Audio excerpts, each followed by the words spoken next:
Assalamualaikum warahmatullahi ta'ala wabarakatuh. Alhamdulillah summa alhamdulillah, ma taufiqi wal intisamiyya illa billah, wa alaihi tawakkaltu wa ilaihi unib. Hasbiyallah wa ni'mal wakil. Rabbana afrih alaina sabran wa sabit aqdamana wansurna ala qaumil kafirin. Qala Allah Ta'ala fil Qur'an Karim, Rabbi shrah li sadri wa yassir li amri wahlul 'uqdatam min lisani yafqahu qawli. Alhamdulillah, syukur kita pada Allah. Walaupun suasana hujan, namun kuliah kita tetap istiqamah. Yang last sekali kita ambil tajuk yang kelima tentang Imam Mahdi. Tajuk yang kelima tentang Imam Mahdi dalam kitab Iqtarabati Sa'ah. Kiamat ni dekat dah, kiamat ni dekat dah. Bila kiamat dekat, jiwa-jiwa orang yang tak kuat iman dia tak boleh beza yang mana hak, yang mana batil. Jiwa yang tak kuat dengan iman tak kuat ni, dia tak boleh beza yang mana hak, yang mana batil. Jadi celaru habis. Kecuali orang yang beriman, yang duduk di akhir zaman, yang mana diri dia sentiasa jaga solat, jaga Quran dia, surah Kafi dia baca, dia jauhkan daripada kena fitnah. Allah jaga dia, Allah pilih haram. Ihfazillah yahfazka. Kalau kita, Nabi duk bagi tahu kepada Abdullah bin Abbas. Abdullah bin Abbas kecil lagi. Bila dia dengar Nabi duk cerita tentang tanda-tanda kiamat, dia jadi ketak, jadi takut. Nampak pelik sikit saja, dia kata kiamat. Nampak pelik sikit, dia kata kiamat. Sampai akhir hidup dia ni, terutamanya dia fokus hari Jumaat. Dia kalau masuk masjid hari Jumaat, pasal hari Jumaat ada doa yang paling mustajab, doa yang paling baik sekali. Seminggu sekali je. Maka Abdullah bin Abbas bila dengar saja tentang Iqtarabati Sa'ah, kiamat ni dah hampir, dia akan ambil hari Jumaat tu. Pasal hari Jumaat akan berlakunya punca muqaddimah di Jumaat.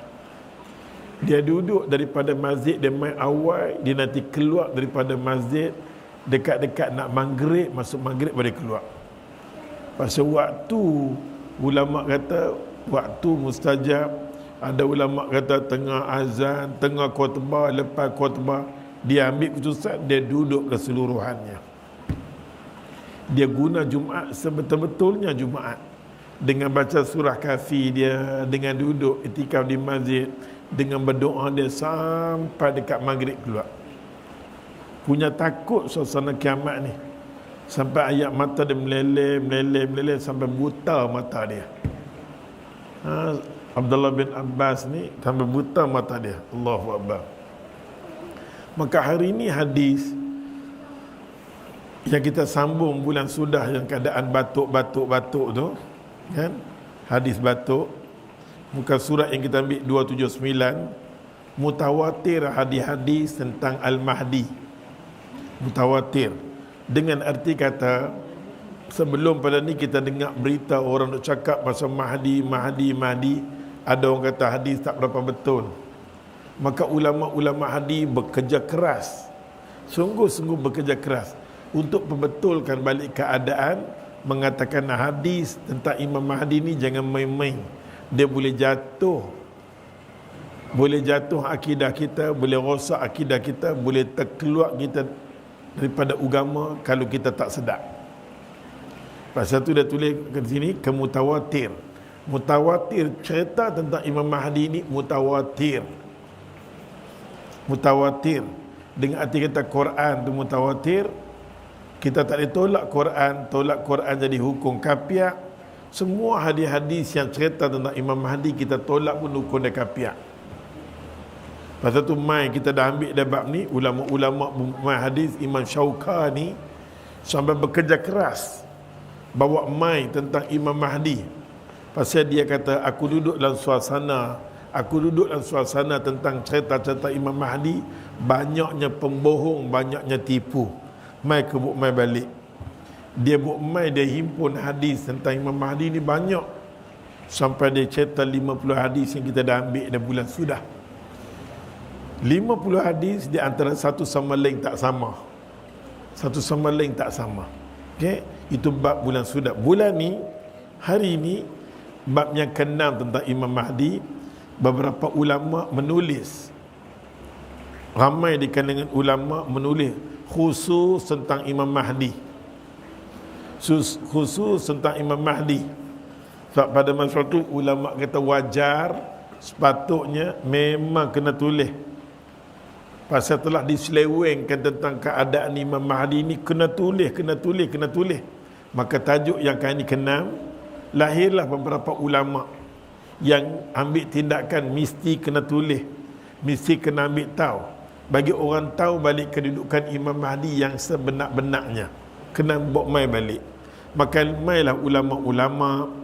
Tengok di sini, selain kitab-kitab hadis yang masyhur yang terkenal, sunan-sunan, maksudnya kitab sunan ni, kitab sunan, mai kitab-kitab sunan.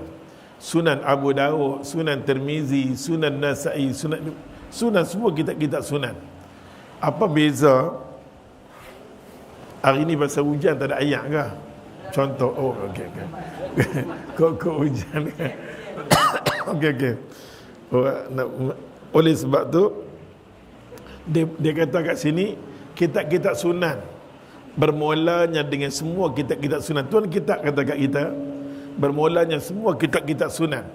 Kitab-kitab sunan tu contohnya kita mengaji, dia kata sini Sahih Abu Daud dengan Sunan Abu Daud. Kita kena beza dua-dua tu. Apa ni semua orang pakar-pakar hadis kan? Lain lah orang yang reti. Masa ada orang duk dengar ni, ada yang tak tahu apa langsung. Bila kata kat situ Sahih Abu Daud, dalam Sahih Abu Daud tu, dalam tu ada kata Nabi, ada kata sahabat, tabi'in dan tabi'in. Dia himpunkan semua sekali. Tapi bila dia kata kat Sunan Abu Daud, khusus kata Nabi saja.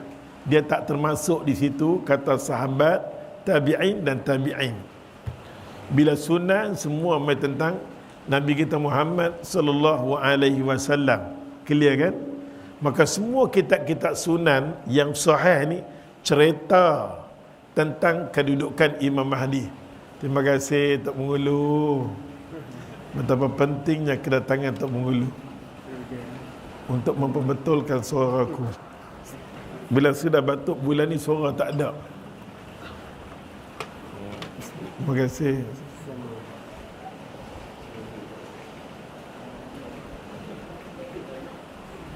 Dia pemain ayat pun bagus. Ayat surah. Okey. Tajuk yang ke-6 hari ini, lahirlah beberapa ulama. Ulama-ulama hadis lah, oi. Faham tak? Ulama-ulama hadis. Ulama-ulama sufi pula merepek. Okey? Dia ada juga ulama pada masa tu. Ulama-ulama apa nama? Sufi ni merepek. Dia kata keluar dah, duk keluar dah, dia bunyi dah, dia duk mai dah. Apa dah? Kan kita pula mai terang lagi. Bila dia tu duk cerita duk mai dah, duk duduk dah, duk masuk dah, duk bunyi dah, dia nak lari keluar ni. Maka dia duk cari siapa dia punya apa nama pengikut dia. Itu semua ngarut. Maka bila mai suasana tu mendapat sambutan, masyarakat dapat sambutan, lahirlah ulama-ulama hadis cerita balik kedudukan Imam Mahdi. Selain kitab-kitab yang masyhur seperti sunan yang 4 tu. Okey, sunan yang 4. Termasuk kitab-kitab musnad.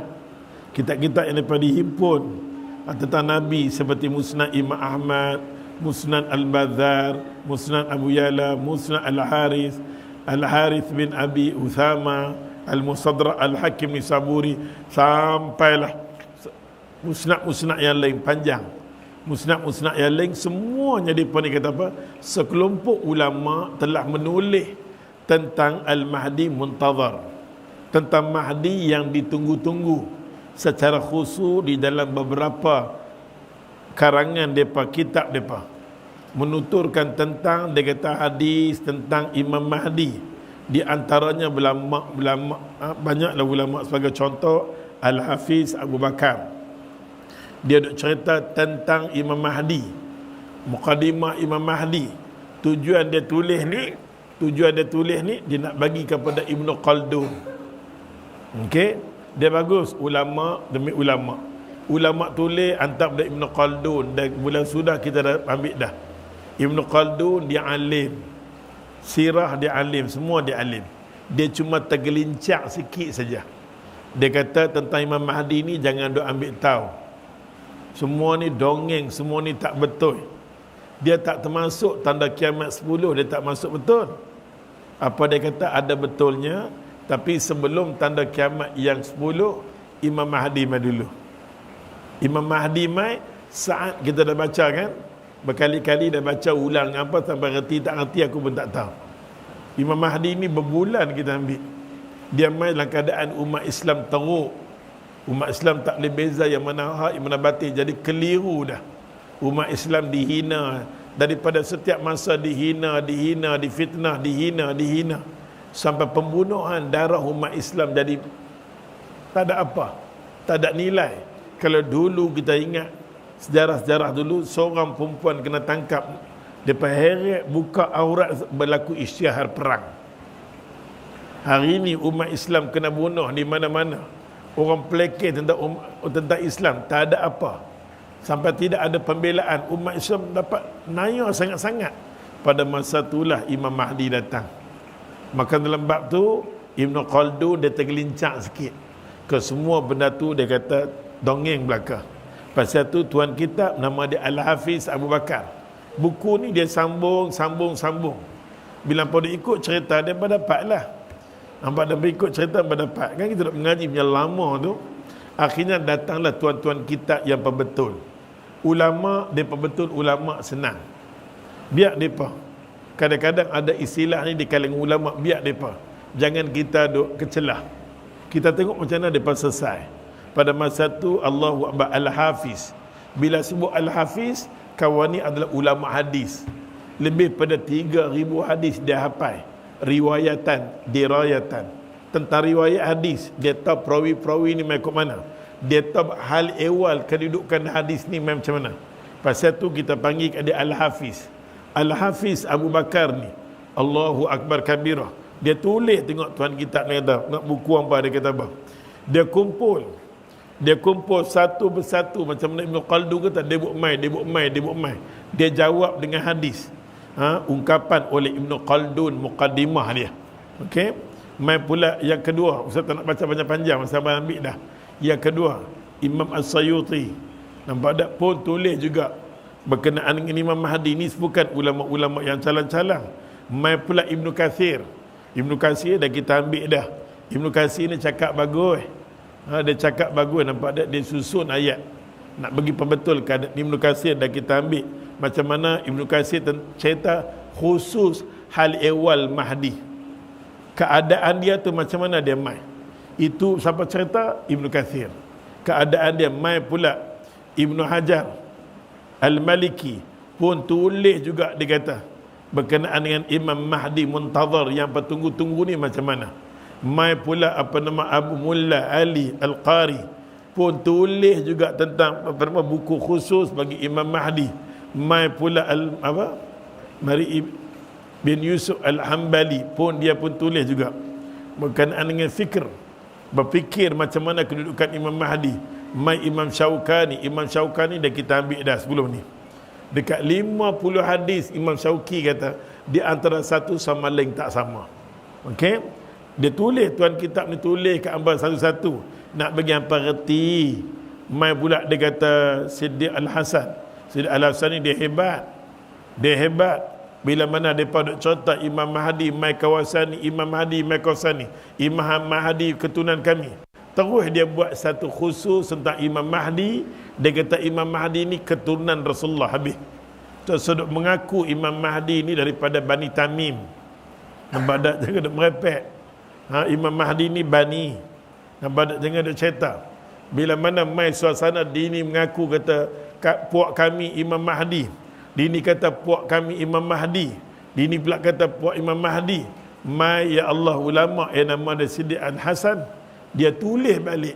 Dia kata apa? Imam Mahdi ni jangan duk merepek lah. Oi, tolong jangan duk merepek. Apa dia kata? Dia telah mengumpul, dia kata. Syekh berkatalah Syekh Al-Allamah Badrul Millah Al-Munir Muhammad bin Ismail Al-Amir Al-Yamani. Ini nama dia berjela-jela ni dia sebut. Dalam buku dia kata apa? Telah mengumpul hadis-hadis. Kami kumpul semua hadis-hadis yang menunjukkan keluarnya Al-Mahdi daripada keluarga Rasulullah. Hampa jangan duk kata dia mai daripada Sabah. Hampa jaga hampa. Hampa jangan duk kata dia duk ada di Sabah. Keturunan tu duk ada di Sabah. Dulu duk ada di Pulau Pinang, lari dah pergi duduk di zoo. Zoo kena tangkap, duk ada kat Johor. Ni apa punya cerita? Nampak tak? Benda-benda macam ni lah kita kena ambil berat. Tuan kita ni kata jangan duk merepek lagi dah. Imam Mahdi daripada keturunan Nabi Muhammad SAW, dan dia akan muncul pada akhir zaman. Dia tulis bagi jelas. Itu bab yang ke-6. Bab yang ke-7 hari ini kita nak baca yang ni sikit. Yang tu semua kita dah ambil. Walau macam mana pun bab 5, 6 ni penting untuk rujukan. Kalau orang yang rajin rujukkan. Nampak tak? Bab yang ke-7 ni. Bab yang ke-7 ni, orang-orang yang mengingkari hadis-hadis tentang Al-Mahdi dan bantah terhadap mereka. Kita nak baca. Orang-orang ni bukan orang-orang leke-leke. Semua ni orang yang reti agama. Tapi dia pandai tergelincak sikit. Pada tu syaitan dia nak rosakkan orang ni. Dia rosakkan ulama' dulu. Bila ulama' rosak, pengikut dia rosak. Dia takkan kacau yang bawah ni. Syaitan yang kata iblis ni, dia kacau yang di atas. Dia pergi rosak di atas. Pasal ulama' ni ada pengaruh. Ulama' punya cakap ni orang sayang. Ulama' punya cakap ni dia terpengaruh. Nampak orang terpengaruh. Keadaan boleh berubah kerana kata-kata mereka ni. Oleh sebab tu, kata-kata apa nama, kategori orang alim yang ulama' ni, mereka bantah. Mereka kata jangan duk baca, jangan duk ambil tahu, jangan duk renung tentang Imam Mahdi. Itu semua tak betul. Kata-kata mereka ni dapat apa nama, pengaruh. Kata-kata mereka ni dapat daya tarikan. Sampailah sekali ke muncak di Mesir. Macam Rashid Ar-Redha tu semua tu. Dia kata mana-mana orang kalau duk mengajak sebut Imam Mahdi, confirm dia Syiah. Pada masa tu orang Sunni rasa takut, orang Sunni rasa bimbang. Di kalangan ulama-ulama Sunni rasa bimbang, tak mau cerita bab tu. Takut orang cop daripada Syiah.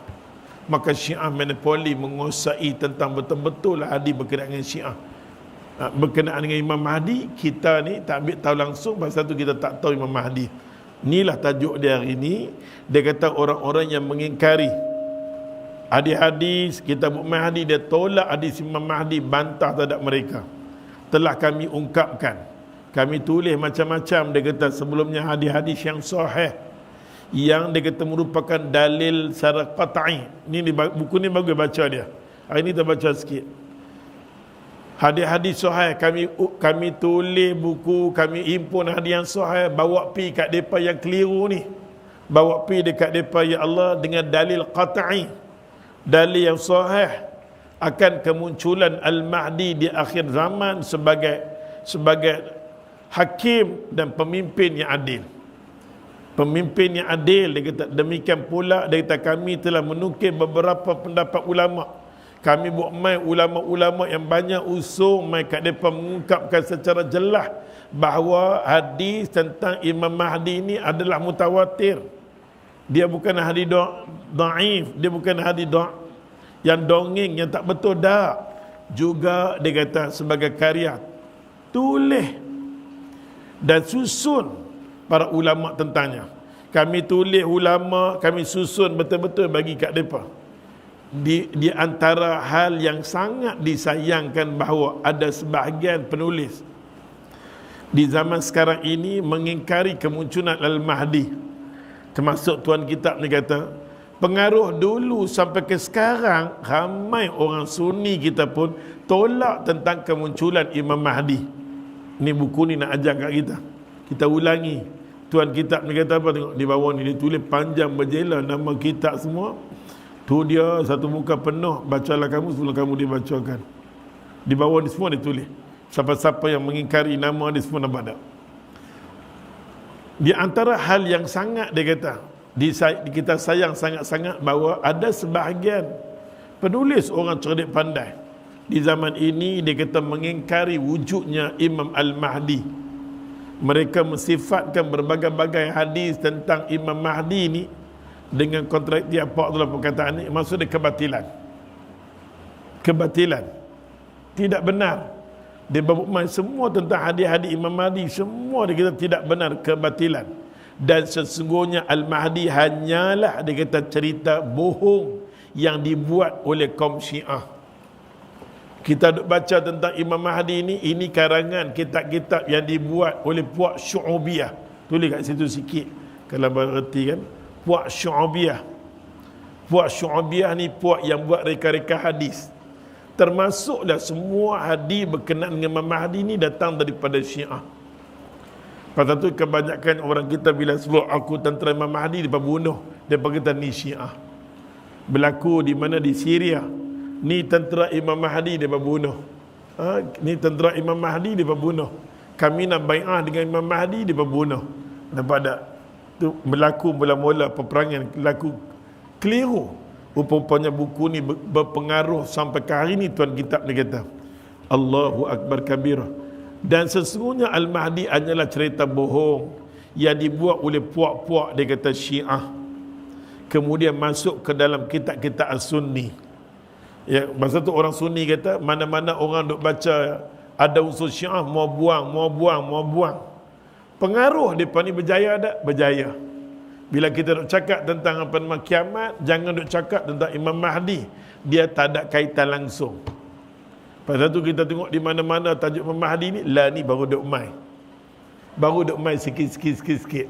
Dulu mana kita tahu, mana kita tahu. Rupa-rupanya orang yang menguasai betul-betul hadis-hadis Syiah ni, puak-puak hadis-hadis berkenaan Imam Mahdi ni puak Syiah. Puak Syiah. Baru ni pun Imam Mahdi sampai ke Amerika dah. Dia nak flight, dia turun dah. Pusing merata Imam Mahdi, dia bawa pusing. Ni pun satu taruh kawalah. Nampak ni semua kita kena ambil tahu. Ni semua apa nak jadi tak tahu. Para penulis dia tersebut, dia kata telah terpengaruh dengan pendapat yang paling masyhur. Pendapat yang paling masyhur yang mula-mula sekali Ibn Khaldun. Pasal tu setengah orang bila baca kitab Ibn Khaldun dia lempak. Jangan kita terlalu emosi sangat. Ibn Khaldun ni semua karangan dia bagus. Dia cuma tergelincang ustaz kata berkali-kali tentang Al-Mahdi.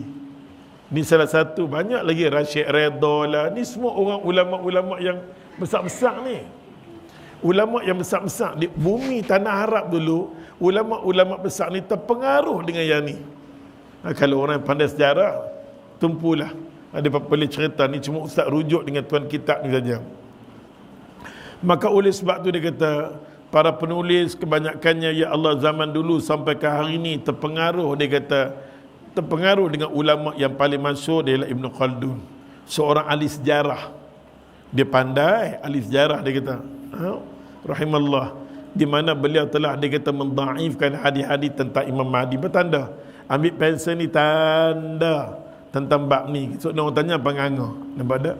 Maka pengaruh yang paling besar sekali Imam Mahdi ni Syiah. Imam Mahdi ni jangan baca. Imam Mahdi ni pembohong, dia tak boleh mai. Imam Mahdi tu tak betul. Yang kita kata tak betul, dia mana orang Sunni kita tak betul. Semua yang Syiah kata kita tak betul. Yang Syiah kata dia ada di bawah tu, di Sarda. Duk ada di mana? Di Iraq kan? Duk ada di lubang gua tu tak keluar lagi. Itulah yang kita kata tak betul. Tapi kewujudan Imam Mahdi kita kata ya. Yang tu kena beza. Kita menafikan tentang Imam Mahdi yang Syiah duk buat tu. Duk ada kat bawah tu, kena ziarah dia, kena pergi tengok dia nanti keluar mat. Kita i'tiqad kita, kepercayaan kita, Imam Mahdi akan muncul di Makkahul Mukarramah. Dia kata di Iraq. Nampak tak? Kita dah ambil dah. Kita kata yang ni, dia kata yang tu. Banyak di antara kita dengan dia tidak ada persamaan. Tidak ada persamaan. Pasal dia kapiak, senang sebut. Kan? Orang Islam dia sama. Padahal dia kata kat sini, padahal Ibn Khaldun bukanlah pakar di bidang. Ulama ni tegaklah. Ibn Khaldun kita kena tolak ansur dengan dia. Dia bukan bidang dia hadis.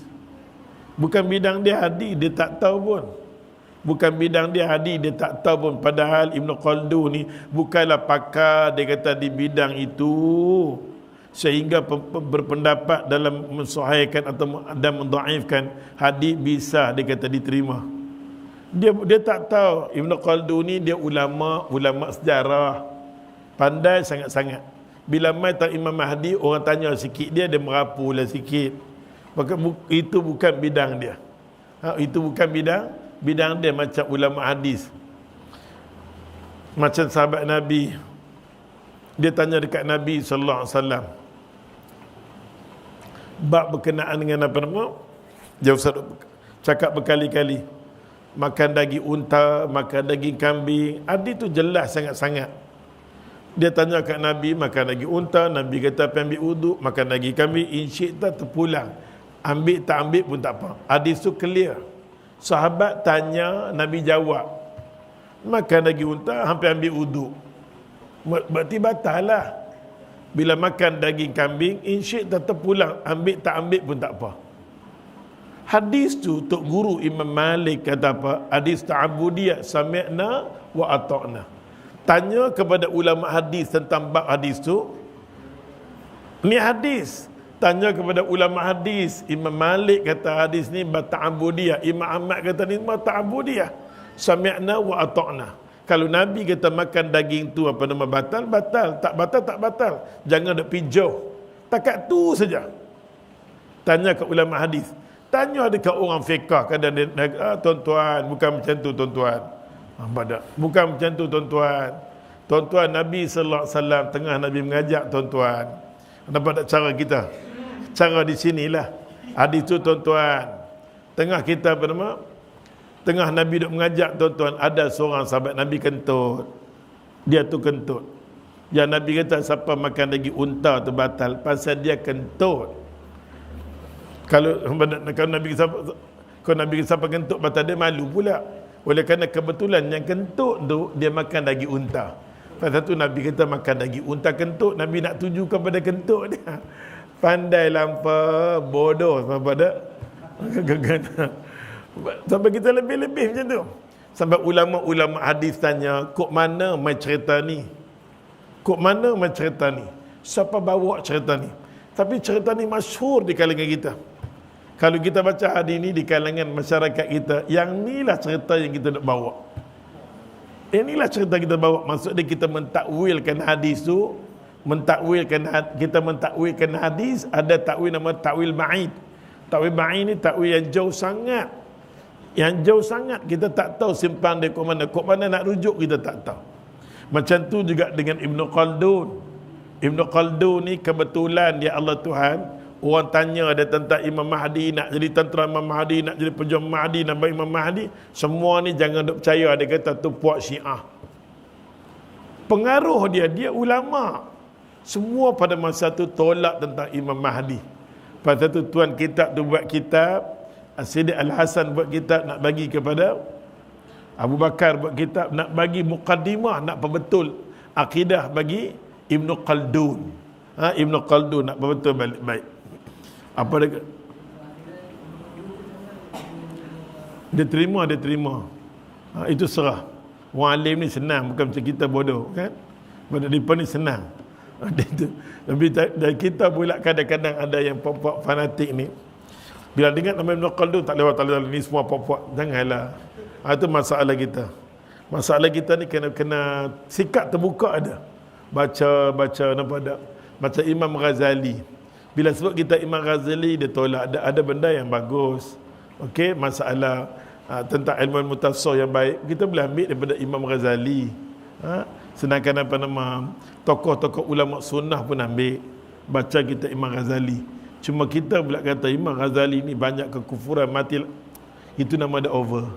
Sikit golongan yang macam tu, ada golongan sikit. Dengan sikit dia ambil, dia kata ni pop-pop ni tolak mengkafirkan apa nama Imam Ghazali. Dah tak ada siapa pun di kalangan sunnah mengkafirkan Imam Ghazali. Kita terima jasa dia, khidmat dia kita terima. Ibn Khaldun pun kita terima. Dengan kes ni jangan kita tolak dia, kita kata dia mati dalam keadaan kekufuran. Pasal tu tuan kitab ni bagus, dia betul balik. Sesungguhnya dia kata Sesungguhnya dia, sungguh pun dia kata demikian, beliau telah berkata setelah dia kata menulis hadis yang banyak tentang Al-Mahdi dan melemahkan sebagian besar sanadnya.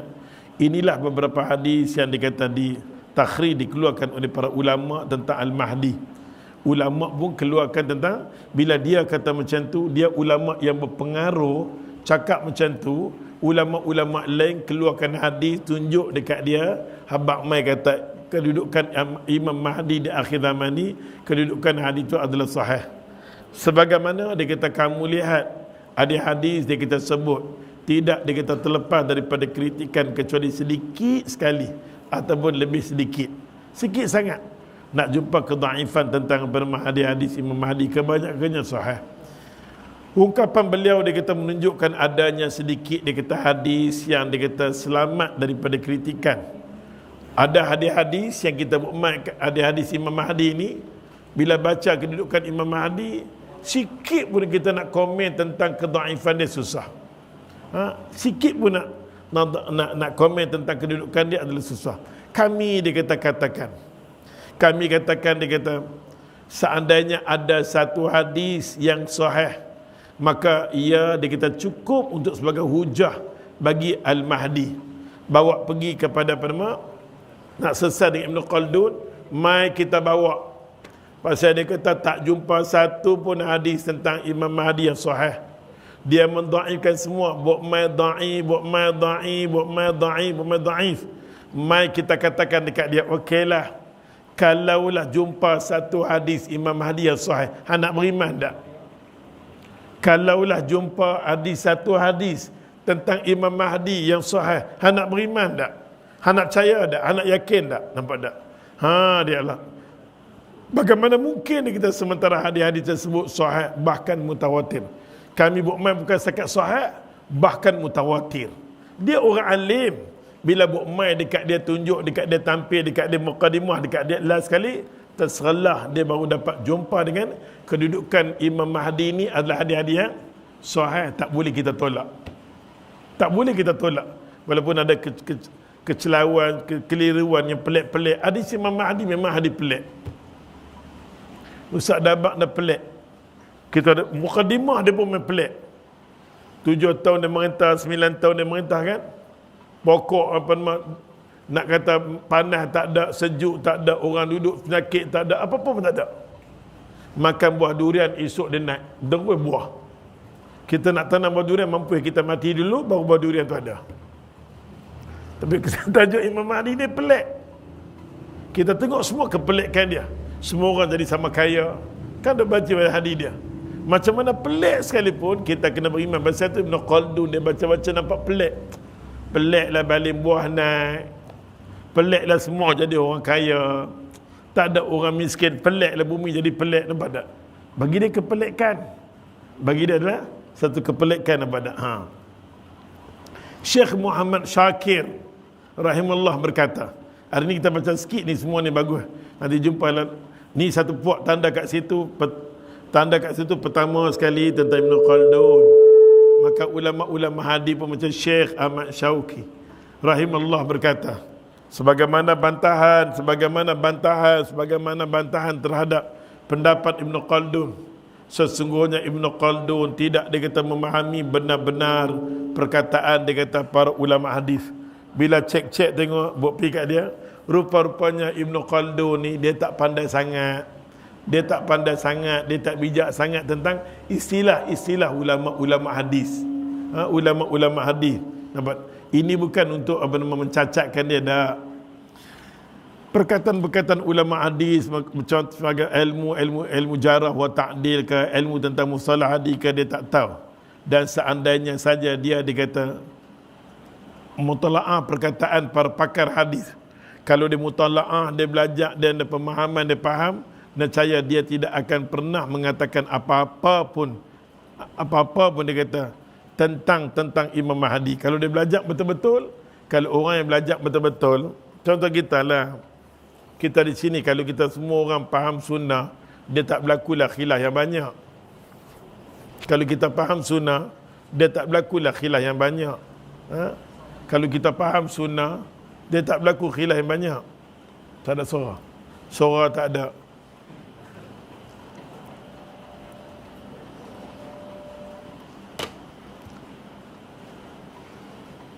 Syekh Ahmad Syakir, dia nak bagi tahu kat kita, dia nak bagi suasana, bagi reda tentang Ibn Khaldun ni. Walaupun dia tolak, habis orang pakai tolak, rupanya bila cek dia usung dekat dia, banyak istilah-istilah hadis dia tak tahu. Kalau dia betul-betul mutala'ah, dia buat rujukan, dia tengok, akhirnya dia boleh terima hadis tu. Dia terima hadis tu.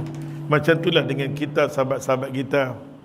Sahabat-sahabat kita, kalau kita boleh duduk dengan sahabat-sahabat kita yang lain ni, yang sama-sama mengaji, duduk dengan dia, tak mana contohnya tajuk baru ni bagus, anak murid yang sunnah baru ni, solat subuh daripada dengar dalam kitab-kitab sunnah, azan subuh ada dua azan.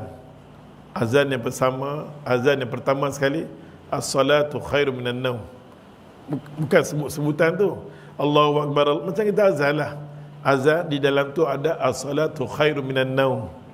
Azan yang pertama, setengah jam ke sejam nak masuk waktu, dengar dia dulu. Bila dah masuk waktu semua sama, dia tak ada perkataan as-salatu khairu minan naum. Berarti dia ada dua azan lah, azan pertama dengan azan kedua. Tempat kita fahaman macam ni susah, dia tak faham. Fahaman macam ni dia susah nak faham. Bila kita buat satu azan, dia kata tu puak tu, puak kepala otak hang. Ini semua hari Nabi SAW. Dia tak faham. Macam ni lah kes ni, duk bergaduh hari ni. Inilah yang tu dengar cerita Ibn Khaldun dengan puak dia duk bergaduh ni, sama lah. Kiasan tu sama lah. Kita kata kita nak buat dua azan mengikut sunnah kan, sampailah khilafkan ulama, habis sebut azan Allahu Akbar sampai la ilaha illallah, ulama kata nak letak di tengah tak apa, di belakang tak apa. Last sekali as-salatu khairu minan naum, as-salatu khairu minan naum pun nak buat macam tu pun tak apa.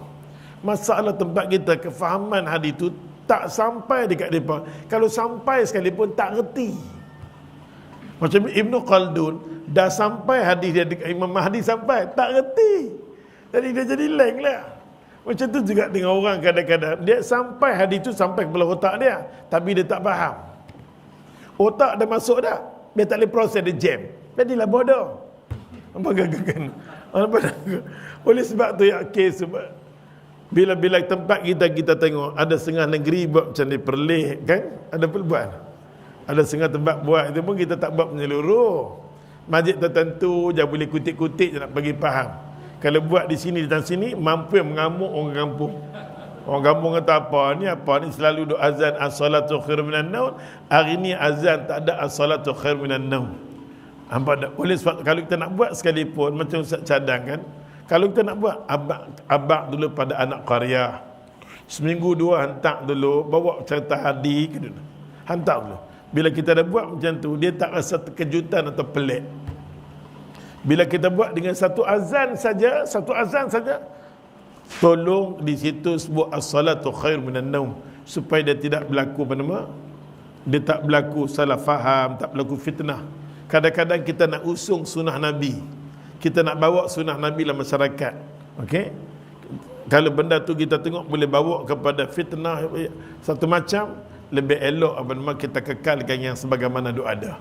Kita bagi faham dulu. Tak apa. Bukan bila nak buat ustaz, bila nak buat. Macam mana kita kena kerja keras, kena kerja kuat. Bila lagi nak buat. Betul, kita buat langkah macam ni lah. Ulama nak selesaikan otak Ibn Khaldun. Dia nak selesaikan otak Ibn Khaldun, pasal kalau dia okey, dia boleh selamatkan ramai orang. Depa nak selesaikan dia dulu. Depa nak selesaikan Ibn Khaldun pasal dia ulama. Depa pergi jumpa dengan Rashid Redha. Nampak tak? Pergi jumpa dengan dia dulu. Bila dia okey, dia bercakap dengan anak murid, banyak clear. Pasal tu ya Allah, kita nak jumpa dengan kadang-kadang orang yang lawan kita ni semua ni, kita jumpa dengan dia. Kalau boleh pergi rumah dia, kita buat 2-3 orang tu sebab kiamat-kiamat. Tu seduk rakam-rakam, kadang-kadang boleh menampakkan kelemahan masing-masing. Dia pergi sendiri, dia bawa buka, ustaz nak jumpa dengan ustaz, mari kita baca-baca. Ustaz belajar, saya belajar. Mari kita kokoklah, saya betul, saya salah ke? Ustaz betul ke? Ataupun Ustaz salah, saya betul ke? Mari kita tengok sama-sama. Masing-masing buat rujukan. Nampak tak? Macam ni dia nak selesaikan masalah Imam Mahdi, macam ni lah rujuk dengan ulama. Macam ni rujukkan ulama. Tapi setengah ada ulama-ulama yang ketegak. Yang ketegak, bila dia ketegak, anak murid dia akan jadi, anak murid akan ikut fahaman yang salah. Macam kadang-kadang kita nak tengok ada buku-buku fadail. Sorry. Buku fadail. Buku ada fadail amal. Banyak di situ ada unsur-unsur yang lemah, dhaif. Tapi ulama berkali-kali ulama hadis bersembang dengan dia. Bukan tak sembang dengan ulama Maulana Zakaria, nak mana dengan kita ni jauhlah kan, jauhlah. Kealiman dia, warak dia, baik dia, memang banyak berkebajikan dia banyak. Tapi depa ni kena bersikap terbuka. Tapi kebanyakannya ulama bila mana dia dah buat karangan, tiba-tiba dia nak patah balik, nak betul dia malu, nanti orang kata dia lemah. So dia kekalkan kelemahan dia lebih baik. Penyakit ulama kalau ada macam ni berbahaya. Imam Ghazali beralah, betul? Beralah. Ibn Khaldun pun beralah. Ramai ulama-ulama yang beralah. Ya, dia buat kadang-kadang kenyataan dia ada salah. Dia betul. Bukan senang tau, salah nak betul ni bukan senang. Bukan kerja yang senang. Dia ulama bila mana dia betul, nampaknya dia kata aku bodoh. Dia kekalkan kebodohan dia. Orang nampak dia kecerdikan tapi dia bodoh. Bukan senang Allahu Akbar kabira. Tengok tuan kita ni. Kita baca lagi dia kata apa? Dan dia kata kat sini Allahu Akbar. Nescaya dia kata tidak akan pernah mengatakan apa-apa yang telah dia katakan. Kalau dia faham betul-betul, kita tunjukkan betul-betul, dia tak akan pelekeh, dia tak akan kata apa-apa pun tentang hadis Imam Mahdi. Mungkin pula dia kata sebenarnya dia telah membaca dan mengetahuinya. Bila dia tahu dia nak baca, dia nak ambil tahu, dia kata akan tetapi melemahkan hadis Al-Mahdi kerana keadaan politik, dia kata menekankannya saat tu. Ulama kata mungkin keadaan situasi pada masa tu dah jadi macam tu. Kemudian beliau dia kata menjelaskan bahawa apa dia kata yang dituliskan oleh Ibn Khaldun di dalam perbahasan tentang Imam Mahdi dipenuhi dengan kekeliruan. Ulama kata Ibn Khaldun tulis semua nampak sangat keliru, dan nama-nama perawi pun dia buat tak betul, nampak cacat betul-betul, hadis-hadis yang cacat ada illah. Baca satu hadis rupanya dia tak faham di antara satu sama lain. Dia tak faham masuk hadis itu. Dia kata hadis ni kata macam ni, hadis ni kata macam ni, hadis ni kata macam ni. Dia kata satu hadis pun tak boleh betul, dia kata. Beliau dia kata memaklumkan hal itu, kerana hal itu dia kata bisa saja dia kata bersumberkan para penulis kerana kekeliruan orang-orang yang mensahihkannya. Wallahu alam. Tu, ini penerangan bagi apa nama? Tentang Al-Mahdi bagi pendapat Ibn Khaldun. Ibn Khaldun pasal tu tuan kitab ni kata dia cuma cacat dalam situ, tapi jangan kita cacatkan semua ilmu dia. Dia cacat Ibn Khaldun ni khidmat dia banyak, terutamanya orang siasi, orang politik banyak ambil rujukan dia. Tanpa dia susah nak buat plan, tanpa dia susah nak jadikan buku-buku yang bercorak haraki ni memang susah. Pasal dia muqaddimah, dia tolong bagi sejarah semua Ibn Khaldun. Pasal tu setengah orang yang tak asuk sangat, dia tolak Ibn Khaldun. Tak boleh, dia tang situ saja dia masalah. Tang setengah okey. Setengah ulama hadis pula dia dah hadis okey, tang politik dia kosong, dia tak peduli apa nak jadi. Lemah juga. Tak mau ambil tahu, aku mengajar sudah. Dalam masa yang sama bila menang nampak sangat dia ambil tahu. Contoh. Nampak tak? Jadi macam tu. Tak mau ambil tahu. Tapi bila orang menang dia pula sondoi. Dia kena buktikan jati diri dia. Macam mana keadaan dia. Aku kalau mengajar dekat ni je, sumbangan aku nak perbetul semua. Tapi nampak dia terjun leh. Nampak sangat apa nama? Nak tunjuk bodoh dia. Contoh kan, contoh. Dia kata kat sini lagi, tengok yang kedua. Tengok buku ni kata apa? Di sini kami dikatakan menjelaskan secara ringkas, panjang-panjang sangat, hampa mengantuk, aku tahu, dia kata buku ni kata. Di sini dia kata kami menjelaskan, ustaz terpaksa kena baca. Pasal karangan buku ni bagus. Ada tempat Ustaz syarah lah hadis-hadis, tapi yang ni kena baca tuan kitab yang tulis. Dia kata di sini kami akan menjelaskan secara ringkas apa-apa yang dikatakan oleh Syekh Muhammad Rashid Redha tentang Al-Mahdi. Ni nombor 2 pula. Rashid Redha ni pengaruh dia besar. Pengaruh dia besar. Pengaruh dia besar. Dia pun kepada ni orang-orang yang otak-otak ulama ni, pengaruh dia besar sangat-sangat. Rashid Redha ni, hal ini dikata merupakan contoh bagi yang lainnya. Daripada mengingkari hadis tentang Imam Mahdi, dia pun tentang Imam Mahdi. Dialah yang punca yang kebanyakannya ulama-ulama sunni dengar pada dia. Tengok dia kata apa? Tengok, ya Allah. Rashid Redha ni pandai. Beliau dia kata rahimallah. Tengok ulama tulis, bagus. Ulama kata rahimallah. Baca kat dia, okey, diam. Berkata adapun dia kata tentang hadis-hadis yang dibawa datang oleh Rashid Redha ni tentang Al-Mahdi, maka hal itu sangat kuat dan sangat nampak.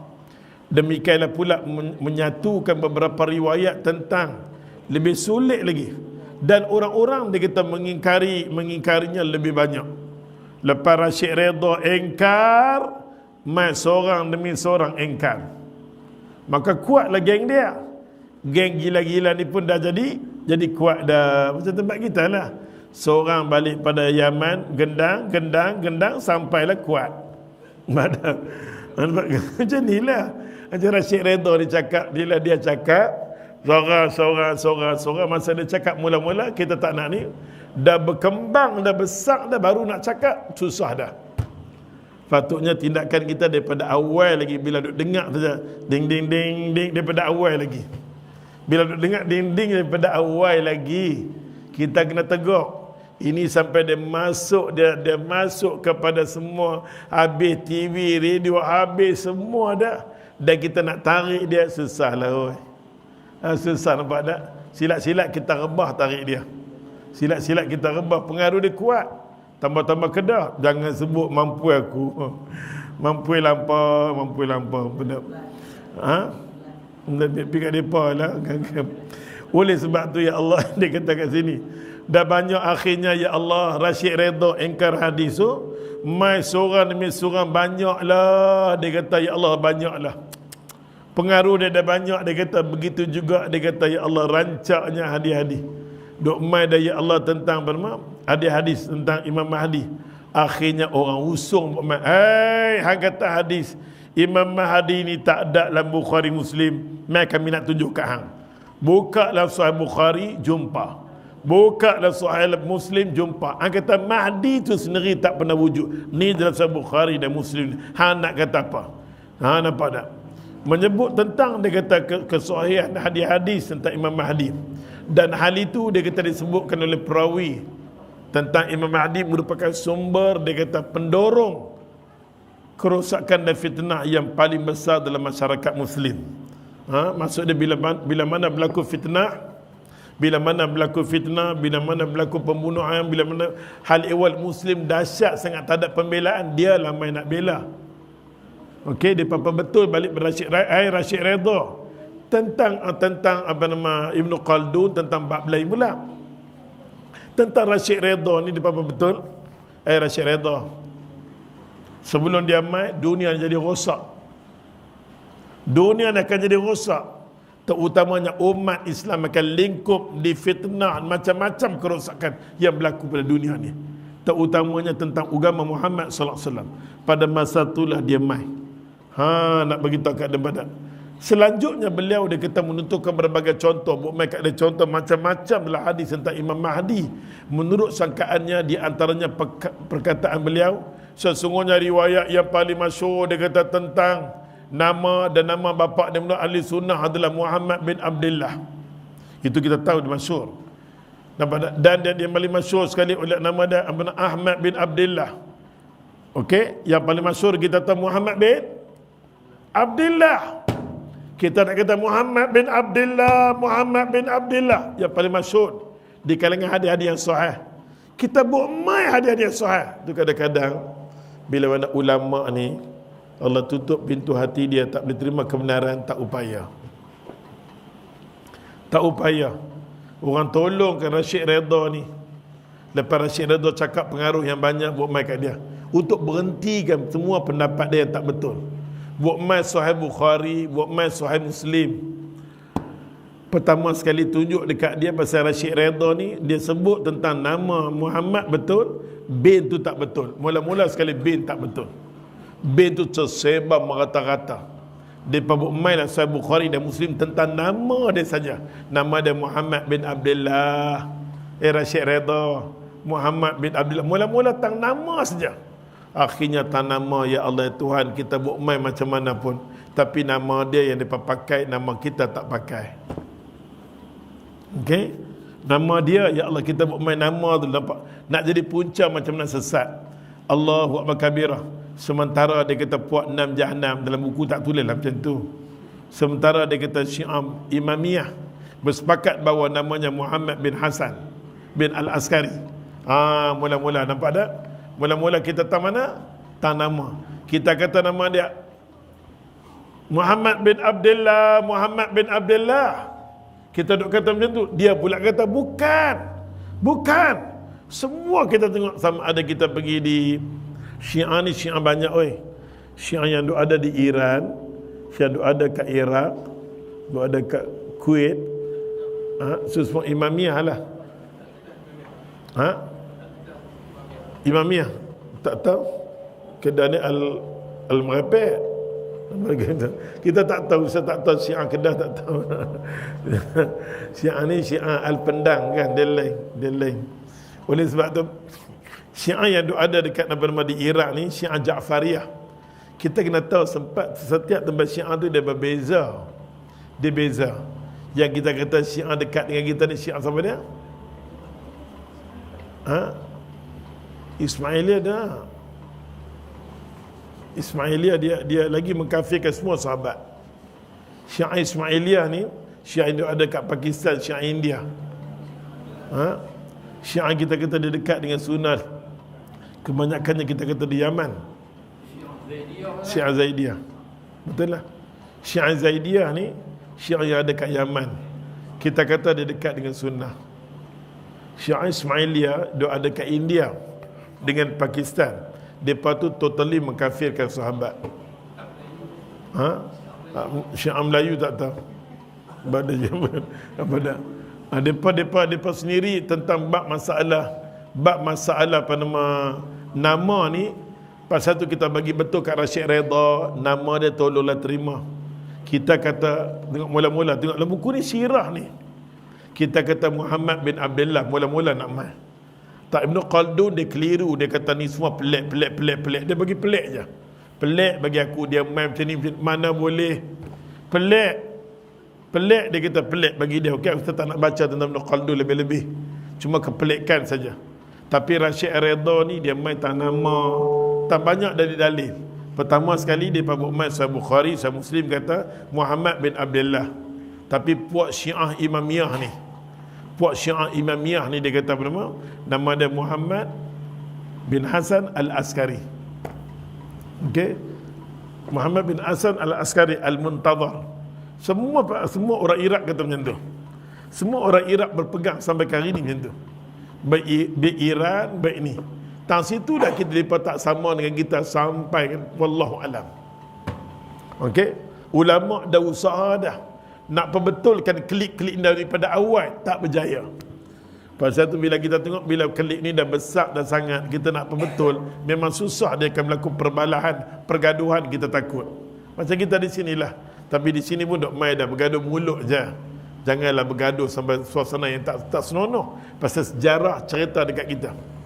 Jinayah yang paling kita takut sekali dalam dunia hari ni, jinayah taksub mazhab. Dia boleh lawan berbunuh-bunuhan. Boleh lawan sampai tahap yang lain-lain dengan jinayah yang boleh berhenti, tapi yang ni jangan. Dia sensitif, dia sayang dekat tok guru dia sanggup buat apa saja. Ni semua jangan main. Ni semua dah berlaku zaman-zaman dulu dah. Orang cuba nak betul dengan kekerasan, dia sanggup bermati-matian. Nampak kita di sini pun bila dia main kecil-kecil tak mau jaga. Dah ramai di kalangan ulama kita bukan tak tahu, dia tahu. Tapi dia kebanyakannya ulama kita tak tahulah, tak berani nak katalah. Kemungkinan jaga Jagalah kan, takut jawatan hilang ke, gaji korang ke apa kan, nampak tak? Macam ustaz senang nak gaji lebih, buat pergi menjaga karipap ke apa ke dapat. Kan? Walaupun nak fitnah pun fitnah sudut tu je. Jangan fitnah sudut agama. Bila mana kita duduk di satu tempat yang mana kita boleh sekat benda tu, oleh kerana jawatan kita tak boleh sekat benda tu, lebih baik kita keluar. Macam Imam Abu Hanifah, bapa Imam Abu Hanifah pesan ke anak dia, kalau hang duduk di dalam, hang tak boleh berbetul depa. Pertama sekali, kalau orang tu boleh pegang dengan sayang pada Islam. Bila dia sayang dengan Islam, dia dakap Quran, hang sama dengan dia. Bila duduk dengan depa, nampak dia Islam tapi dia tak boleh ambil dari Quran. Quran duk kata arak tu haram, macam mana pun dia adjust. Dia adjust nak bagi betul keadaan dia cakap. Bila dia elak daripada mulut dia tak mau terima kata haram, jangan duduk dengan dia. Jangan duduk dengan dia, hang akan fitnah. Ini bapa Imam Abu Hanifah pesan ke anak dia. Anak dia disuruh, dipaksa. Ulama dulu bukan isi borang nak jadi mufti dak. Depa tak berebut, orang paksa depa. Sampai Imam Abu Hanifah dipaksa untuk bagi jawatan.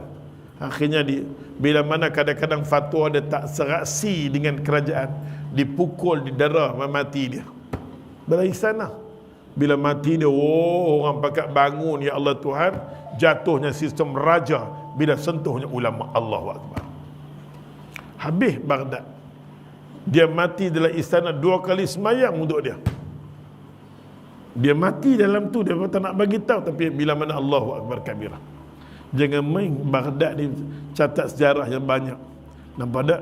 Terutamanya ulama-ulama yang ada pendirian, ada jati diri. Yang tu bukan senang nak jadi ulama. Hari ni dia jaga agama, besok dia mapa, dia luntur balik. Bukan senang. Kami duduk yang duduk cakap macam ni senang lah, cuba bagi jawatan ke ustaz tengok. Masa tu baru boleh tahu. Duduk cakap macam ni tak boleh. Bila bagi jawatan, tengok dia, baru-baru boleh kenal. Hang ulama kan, apa cerita kan, apa cerita. Bukan senang, pasal dia pun nak tengok semua keadaan. Nampak tak? Ni zaman yang kita duduk, ni zaman yang terlalu fitnah sangat-sangat. Allahu Akbar. Kita baca tentang Rashid Ridha sikit lagi. Apa dia kata kat sini? Mula-mula sekali Allah Tuhan berlakulah selisih faham yang mula-mula sekali. Kita kata Muhammad bin Abdullah. Tengok buku ni kata apa.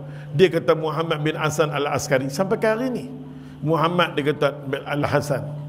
Dan dia kata urutan dia kata ke-11. Oh inilah dia kata. Dialah yang mai, dia akan mai. Ya Allah, dia ni suci lagi bersih. Tak ada noda, tak ada dosa, tak ada apa. Kalau ikut orang Syiah ni, depa ni tak ada dosa, tak ada apa. Walaupun ada puak kita kata malaikat pun salah, depa ni tak salah betul. Tak salah langsung. Nampak dah malaikat ada. Orang yang berpegang kata malaikat ni kadang-kadang buat salah. Tiga akidah saja. Betul. 3 akidah saja. Akidah yang pertama Yahudi, dia salahkan apa nama? Dia salahkan. Sepatutnya dia kata akhir zaman Nabi bukan Muhammad SAW. Dia salahkan itu Yahudi. Yahudi dia salahkan Jibril, salahkan malaikat, punya jahat tu Ustaz. Yang kedua sama dia akidah orang Kristian. Akidah orang Kristian ni dia faham macam tu. Dan yang ketiganya akidah orang Syiah.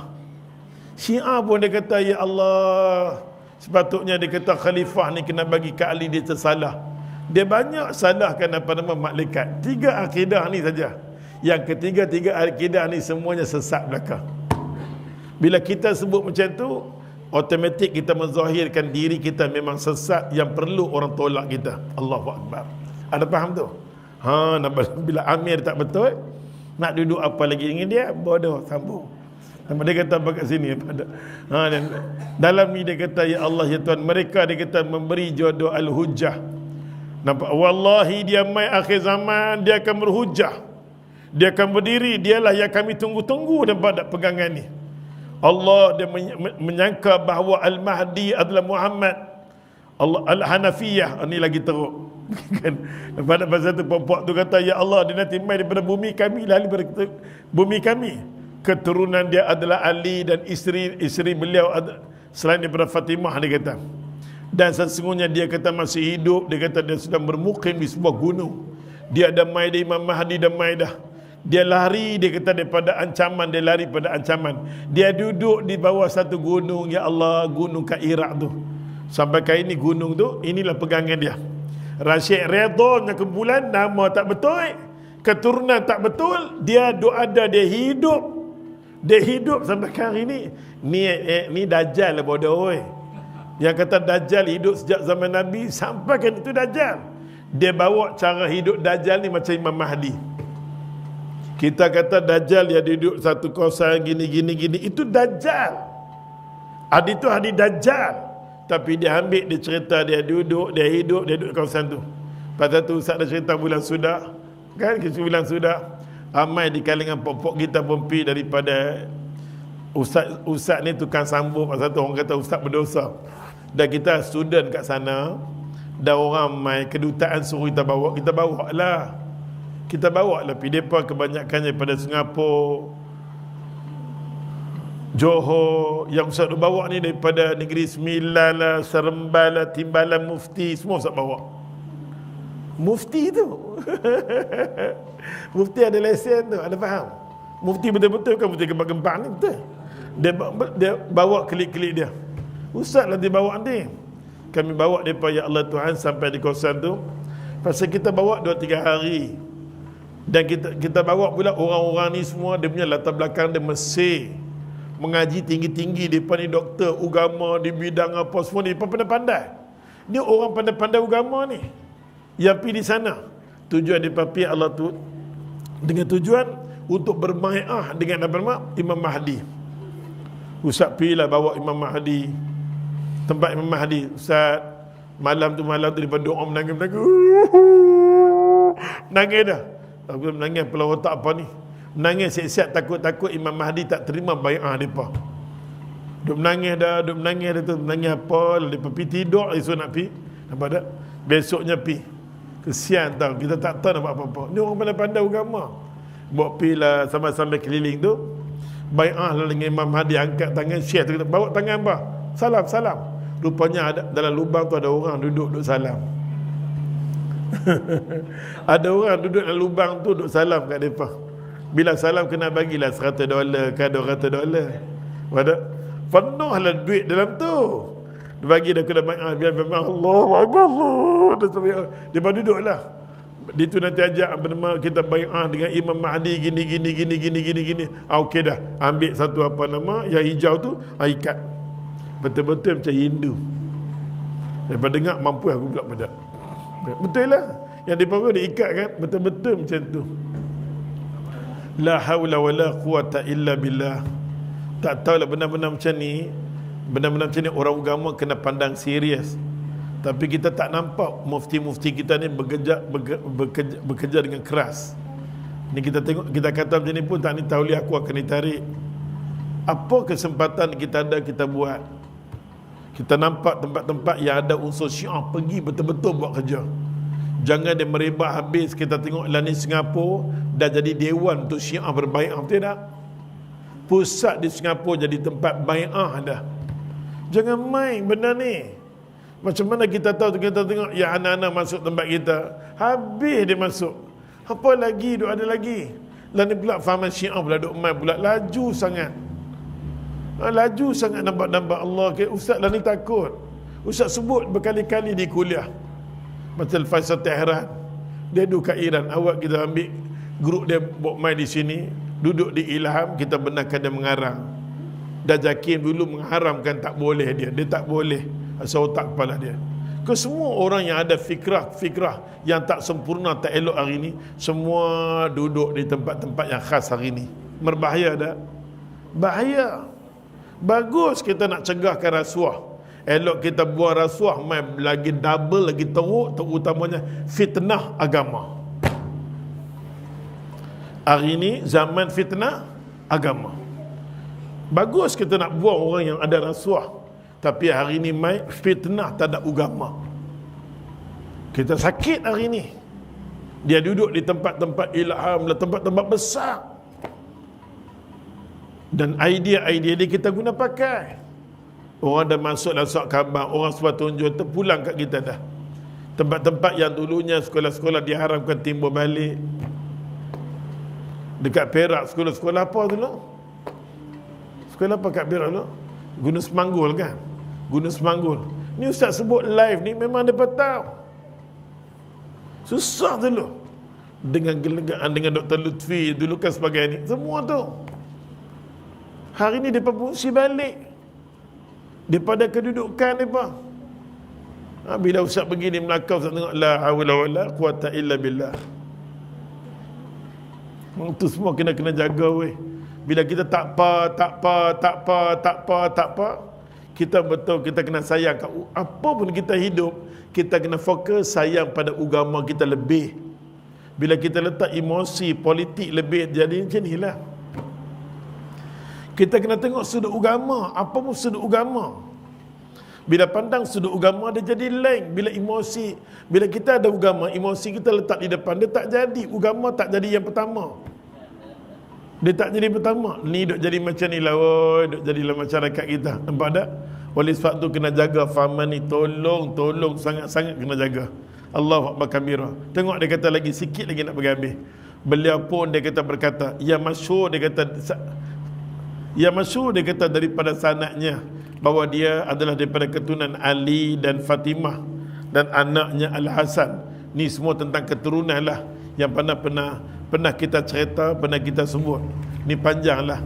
Oleh sebab tu saya nak pergi lompat sikit saja. Ni semua tengok mereka mempalsukan keadaan banyak sangat-sangat, nampak tak?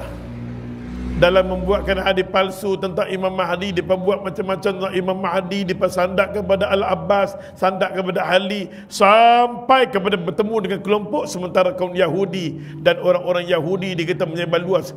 Orang Yahudi ambil kesempatan, mereka pula sebarkan tentang Imam Mahdi pula. Yahudi bagi pecah kita. Bila tengok Syiah main peranan, orang Yahudi main dekat Syiah pula tengok. Sirah ni bagus dia cerita kat kita. La haula wala quwata illa billah. Tengok kata apa Imam Syaukani, kata Ibnu Katsir, Ustaz Amir kata Ibnu Katsir. Ibnu Katsir kata sesungguhnya dalam Sahih Bukhari, dalam Sahih Muslim, tidak dia kata memaksa diri untuk meriwayatkan seluruh hadis yang dihukumi sahih. Ibnu Katsir kata, tak perlu nak bermain semua hadis berapa banyak.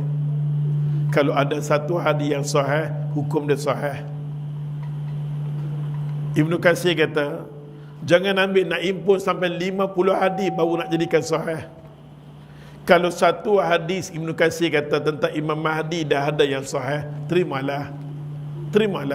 Kembali balik kepada bahkan keduanya dia kata mensesuaikan hadis-hadis yang tidak ada dalam kitab yang sahih.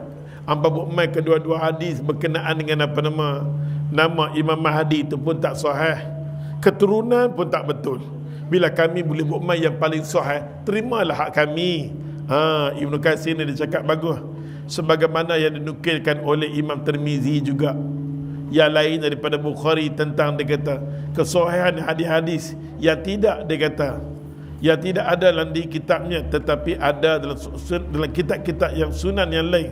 Semua ada cerita tentang Imam Mahdi. Allahu Akbar kabira. Sampai last sekali kita tengok, last sekali Ibnu Qayyim Al-Jauzi. Ambil time Ibnu Qayyim Al-Jauzi yang last sekali. Ustaz lompat dengan nampak. Sampai tak suka baca. Dengar. Muka surat 288. Dapat tak? Muka surat 288. Ibnu Qayyim Al-Jauzi berkata ketika berbicara tentang Al-Mahdi, adapun puak Rafidah, puak-puak yang menentang contoh utamanya Syiah Imamiyah, maka sesungguhnya mereka memiliki pendapat yang keempat, iaitu dia kata Al-Mahdi adalah daripada Muhammad bin Asad Al-Askari Muntazar. Dia pegang macam itulah biar. Dia kata ini pendapat mereka, i'tiqad mereka, pendapat mereka, keturunan dia daripada Husain. Kita keturunan daripada Husain bin Ali dan bukan daripada keturunan Al-Hasan. Dapat sampai ke habis kita duk kata Hasan, dia kata Husain. Satu. Lepas tu dia pula kata wallahi, apa dia kata kat sini? Dialah dia kata yang selalu hadir di setiap negeri. Dia nanti pai Imam Mahdi nanti mai di setiap negeri. Tengok dia kata di setiap negeri. Dialah yang akan hadir. Imam Mahdi akan hadir di setiap negeri. Dia pergi Amerika, London, dia pusing setiap negeri, tetapi tidak nampak. Dia nanti pergi di setiap negeri, dia kata dia pusing setiap negeri. Kalau tengok sekarang ni dia sampai kat London dah. Hampa tengok tak? Hampa tengok apa? Ha? Bukan patung, dia jalan, suara besar. Dia buat suara dia besar. Dia keluar daripada mana ke, masjid daripada Karbala ke mana. Lah ni dia pusing, lah ni singgah kat London dah. Lepas tu di puak-puak London lah ni bergaduh. Tak tahu kan? Lah ni Syiah dengan Sunni kan bergaduh pasal Imam Mahdi dan Mahdi Muntazar. Pasal apa tak baik kat dia ni gila. Pada dia akan pusing negeri demi negeri. Ibn Qayyim Al-Jauzi kata, dia akan pegang satu tongkat tu. Bila dia turun pegang tongkat tu, dia kata sebab dia pegang, itulah dia. Tengok dia kata dalam kitab ni. Ya Allah ya Tuhan, dia kata. Dia kena hadir, dia kata, tetapi kamu negeri ke negeri dia pergi, kebanyakannya orang tak nampak dia. Tak akan nampak dia. Yang mewarisi tongkat dia akan pegang tongkat dia akan mengakhir, dia kata. Dia pegang tongkat dia sampai last kali. Dia sampai ke Iraq, dia masuk dalam lubang. Sampai ke Iraq, dia masuk lubang. Fahaman ni pun orang percaya punya bodoh. Mampak tak? Maka orang kata sebelum dia masuk lubang, cepat bai'ah dekat dia. Ni Ibn Qayyim. Sebelum dia masuk lubang tu, dia pusing negeri, tak lama lagi dia sampai di Malaysia, cepat. Dia masuk lubang tu, tak bai'ah, habis hampa. Hampa takkan jadi dah tentera bagi Imam Mahdi. Habis rosak hampa.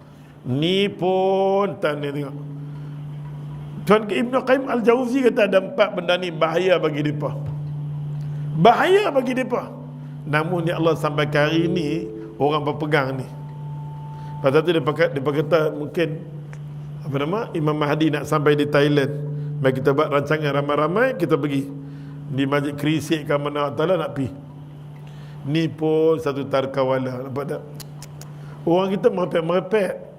Cuma-cuma orang Kedah ni dia lain sikit. Di Kedah ni sebab negeri yang didatangi oleh Nabi Kerak.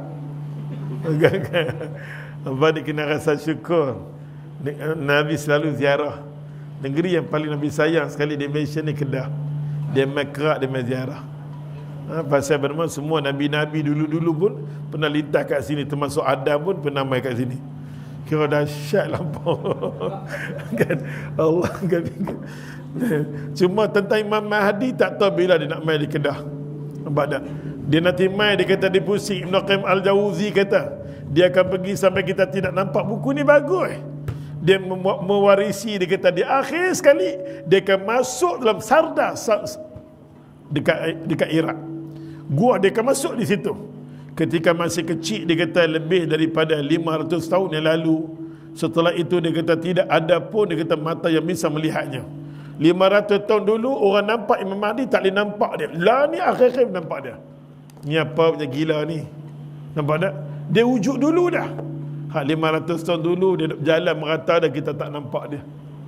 Kecuali orang yang bai'ah dekat dia, orang yang ni dekat dia, lebih kat Imam Mahdi. Orang tu lah akan nampak. Pasal tu macam kita kata, puak Imamiyah mengatakan, setiap kali bila kata kita bai'ah dekat dia, tak lama lagi dia akan main tempat kita. Bai'ah banyak kali, sebut Imam Mahdi banyak kali, dia akan main.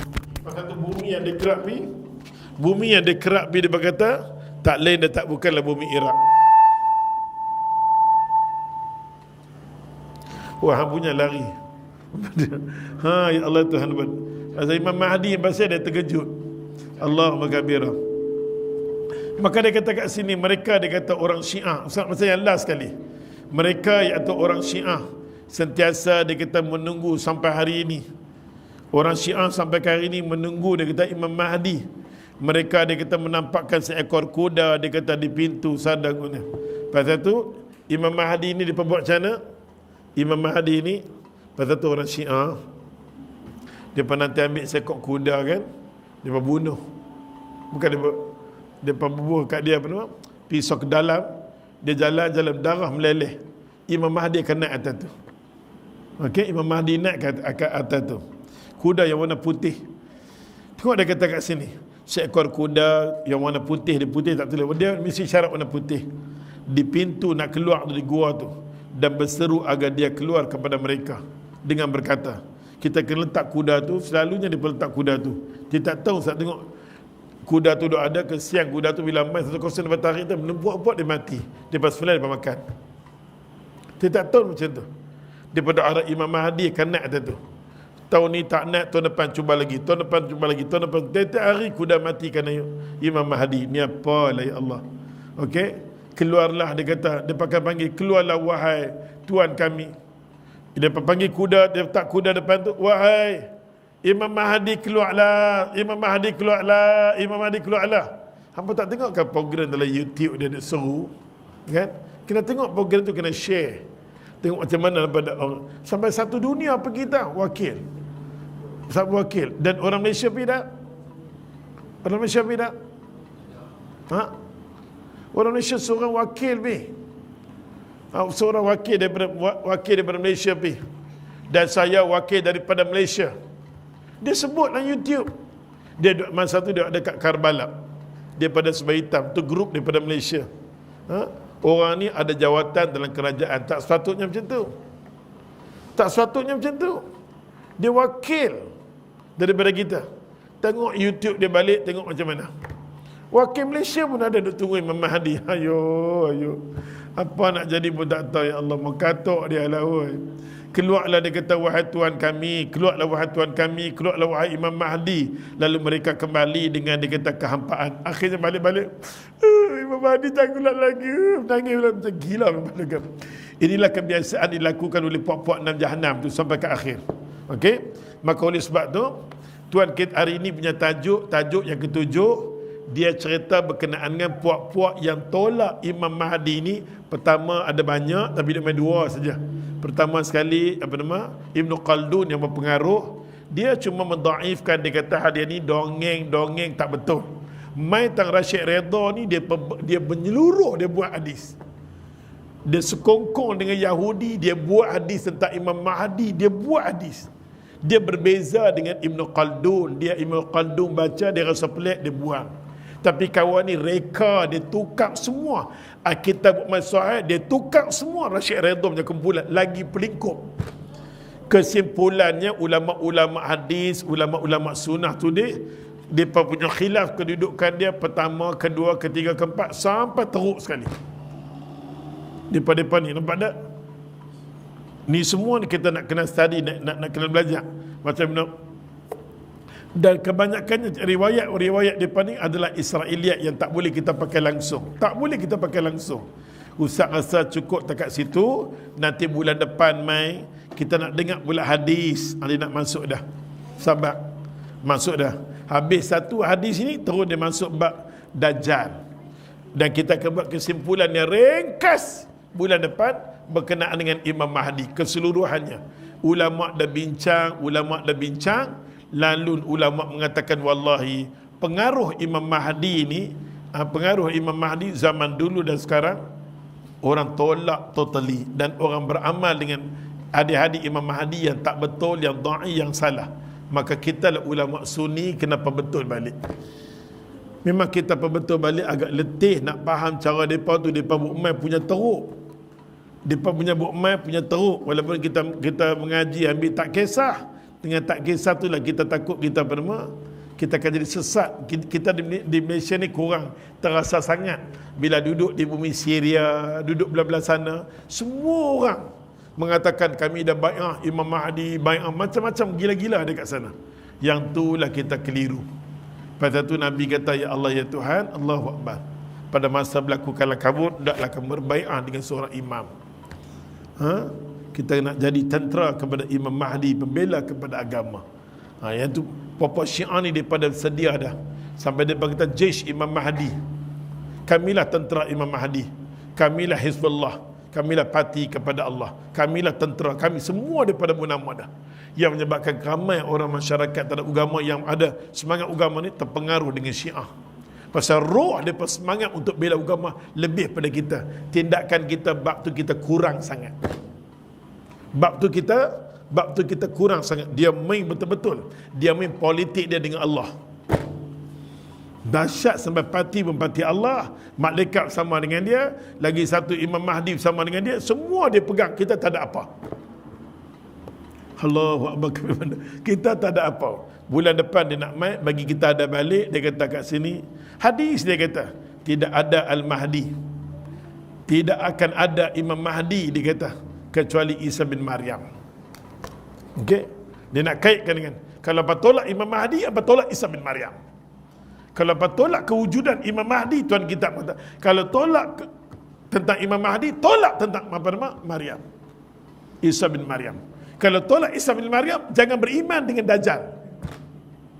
Kata Dajjal nak mai, pasal Dajjal ada hubung kait dengan Nabi Allah Isa bin Maryam. Isa akan turun pada masa tu. Isa turun pasal apa? Adanya Imam Mahdi. Imam Mahdi. Dan dia turun ada juga adanya Dajjal. Kalau hang tolak Imam Mahdi, Isa jangan mai, Dajjal pun tak ada. Hang jangan beriman apa pun. Ni tuan kita nak kata last sekali. Tuan kita nak mengamuk. Bodoh dia kata. Dia tak kata. Kalau hang tolak Imam Mahdi, hang jangan beriman dengan Nabi Allah Isa. Pasal dia turun, Nabi Allah Isa turun, Nabi Allah Isa kata, hanglah sepatutnya jadi imam. Kan nak semayang, hang sepatutnya jadi imam. Masa tu yang dia tolak siapa? Dia tolak Imam Mahdi. Kalau hang menafikan Imam Mahdi, berarti hang menafikan Nabi Allah Isa AS.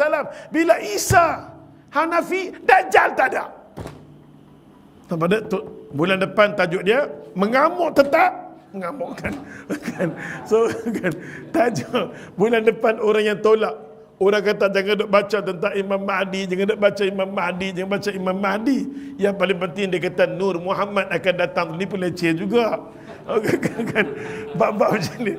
Bab-bab macam ni dia kait leceh sekali. Yang penting dia kata ada Nur Muhammad. La haula wala quwata illa billah. Kerana nur telah jadi langit dan bumi. Tu semua kita tak maulah. Kita jauh daripada akidah tu. Ni boleh leceh juga pada kita nak kata akhir zaman tentang Imam Mahdi. Dia kata akhir zaman wujudnya Nur Muhammad. Ustaz pun pening kepala bab tu, saya tak mahu tahu kan. Pasal dia mention dia pening dengan Nur Muhammad, kedatangan Nur Muhammad. Apa? Kita pun tak tahu, tengah duk mengaji bab Imam Mahdi, lah ni kedatangan Nur Muhammad pula mai. La haula wala quwata illa billah. Mintalah kita semua ni jauh daripada ajaran sesat. Pasal lagi duk mengajak tengok ya Allah macam-macam mai pula ni pula mai macam-macam. La haula wala quwata illa billah. Kita kata sakat dulu, insya-Allah bulan depan kita nak dengar tajuk dia last, lepas tu kita masuk bab berkenaan dengan Dajjal. Dajjal salah satu tanda awal kiamat. Salah satu tanda awal kiamat insya-Allah. Sakat sini dulu, kita sudahi dengan tasbih. Subhanakallah, la ilaha illa anta, astaghfiruka wa atubu ilaik. Bismillahirrahmanirrahim. Alhamdulillah alamin wa bihi nasta'in wa natawakkal alaih wa nusalli ala nabiyyina Muhammad sallallahu alaihi wasallam. Ya Allah ya Rahman ya Rahim, nas'aluka wa nastaghfiruka bika an tardha lana wa sabit fina ala al-islam wal iman. Tuhan kami tetapkan iman, ampun dosa kami, ampun dosa mak bapak kami Allah. Bi rahmatika ya Rabb. Taqabbalallah. Nanti